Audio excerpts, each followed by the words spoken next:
दौरा गिलगित बल्तिस्तान पर मौजूद वज़ीर आज़म शहबाज शरीफ से गवर्नर और वज़ीर आला गिलगित बल्तिस्तान ने अलग अलग मुलाकातें की हैं। गवर्नर गिलगित बल्तिस्तान सैयद मेहदी शाह और वज़ीर आला गिलगित बल्तिस्तान गुलबर खान ने वज़ीर आज़म शहबाज शरीफ को हालिया बारिशों के नतीजे में सैलाबी सूरत हाल और नुकसानात के हवाले से ब्रीफिंग दी।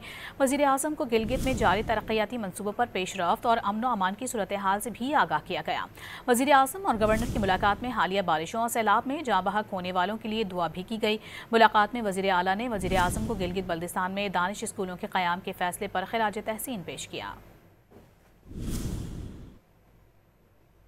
दौरा गिलगित बल्तिस्तान पर मौजूद वज़ीर आज़म शहबाज शरीफ से गवर्नर और वज़ीर आला गिलगित बल्तिस्तान ने अलग अलग मुलाकातें की हैं। गवर्नर गिलगित बल्तिस्तान सैयद मेहदी शाह और वज़ीर आला गिलगित बल्तिस्तान गुलबर खान ने वज़ीर आज़म शहबाज शरीफ को हालिया बारिशों के नतीजे में सैलाबी सूरत हाल और नुकसानात के हवाले से ब्रीफिंग दी। वज़ीर आज़म को गिलगित में जारी तरक्याती मनसूबों पर पेशरफ्त और अमन व अमान की सूरत हाल से भी आगाह किया गया।